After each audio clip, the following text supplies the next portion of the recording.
Mark, 37, was having one of those weeks where life decided to play practical jokes on him. He worked as an assistant manager at a retail store, lived in a cozy two-bedroom apartment in Denver, and had perfected the art of balancing bills like a circus performer juggling flaming torches. Friday morning was supposed to be his moment of joy, payday. He opened his banking app with a smile, expecting to see a cushion of relief. Instead, his eyes widened. Negative, what? He muttered. The screen displayed a horrifying sight: overdraft fees. Somewhere between rent, his car payment, and a late-night pizza order that he swore was necessary for survival, his account had flipped from barely surviving to ouch. Mark slumped into his chair. Great. I'm officially a sponsor of Bank Fees International. Charlie, his loyal golden retriever, wagged his tail happily, unaware that kibble funds were now endangered. Determined not to panic, Mark grabbed his coat and headed to work. But his mind was a storm. Bills, fees, that pizza receipt mocking him, it all played on repeat. By the time he reached the store, he felt like he was carrying bricks on his shoulders. Coworker Lisa spotted him and asked, "Rough morning?" Mark forced a laugh. "Let's just say my bank account and I had a breakup." Lisa grinned. "Cheer up. Happens to the best of us. At least you didn't buy crypto at the peak." Mark chuckled despite himself. But deep down, the weight of losing money gnawed at him. Money has this sneaky power. When it's there, you hardly notice it.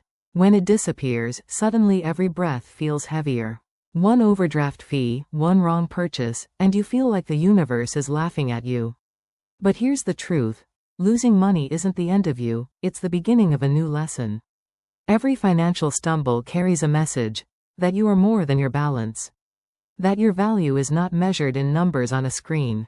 And that hope, unlike money, doesn't run out unless you throw it away. Saturday morning, Mark decided to face reality head-on. He made a budget, penciled out every dollar, cut luxuries, and bravely circled ramen under groceries. With determination, he walked into the supermarket, cart squeaking like it was mocking him. He picked up generic cereal instead of his beloved cinnamon swirls. He grabbed store-brand peanut butter instead of the fancy organic one.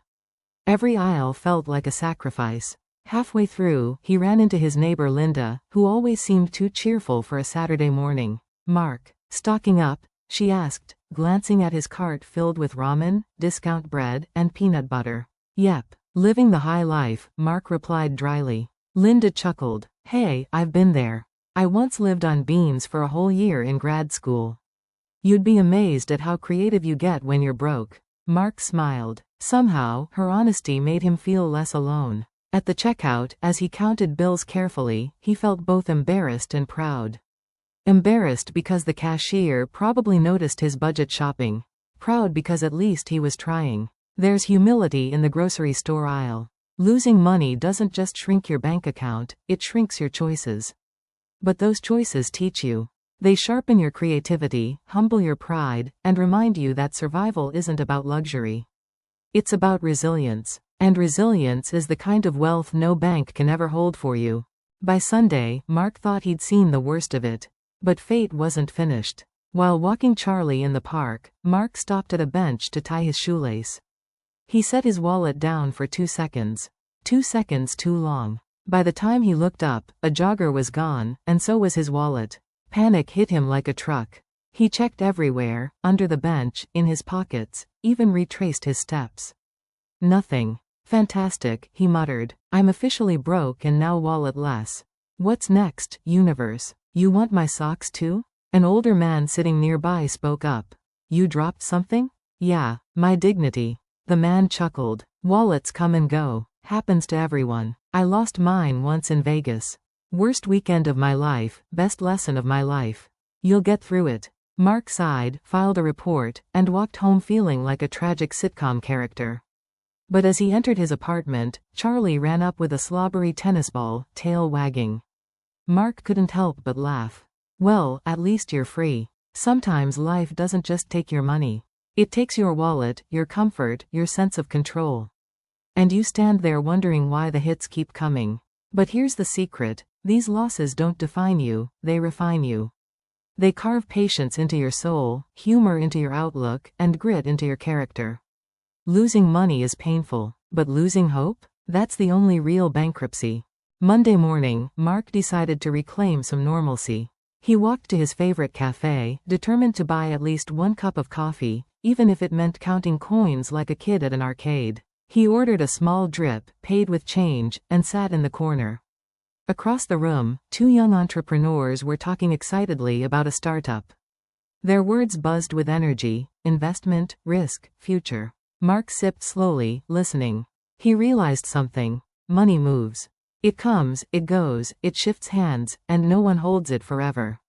But hope? Hope is a currency you mint yourself. He pulled out a notebook and started scribbling ideas, budget hacks, side hustles, maybe even a blog about broke but laughing.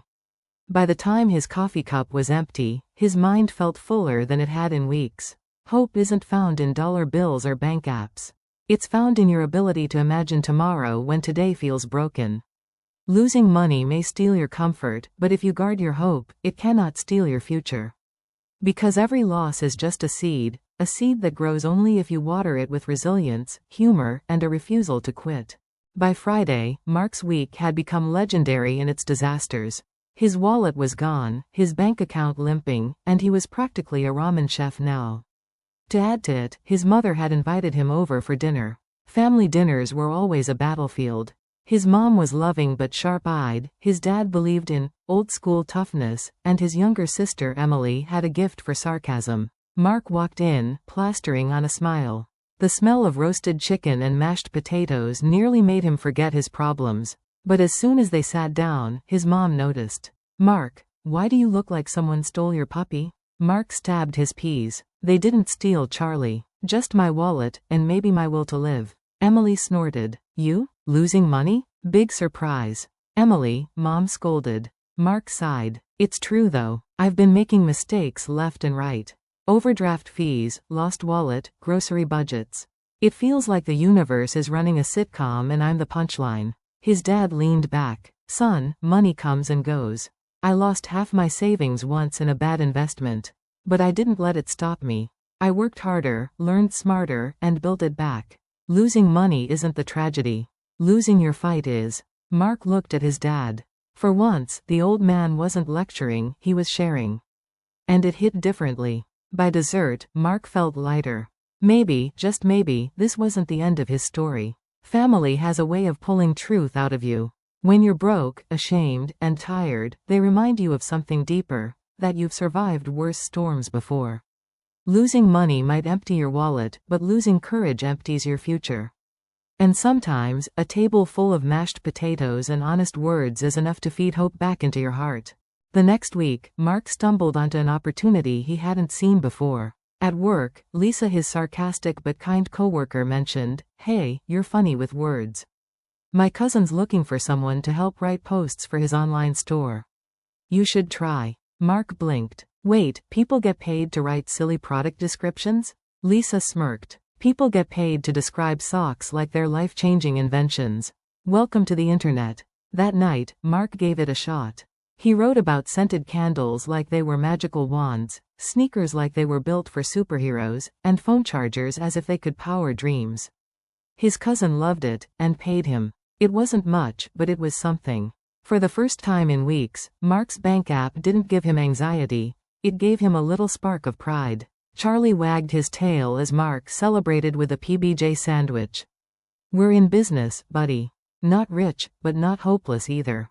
Hope doesn't always come in the form of a miracle. Sometimes it comes in the form of a side hustle, a tiny opportunity, a door you never noticed until desperation forced you to look around. Losing money doesn't mean losing your worth. Your skills, your humor, your effort, they are currencies too. And when you spend them wisely, life pays you back in ways banks never could. Just when things looked brighter, life decided to throw another curveball. On Thursday morning, Mark's old Honda refused to start. He turned the key, and it coughed like a smoker and died. "Not today. Please not today," Mark muttered, banging the steering wheel. He ended up calling for a tow, which meant another expense. As he sat on the curb, head in hands, he laughed bitterly. Perfect. The broke guy's car breaks. This is comedy gold. The tow truck driver, a burly man named Carl, saw his frustration. "Don't sweat it. Cars break, money goes, life hits.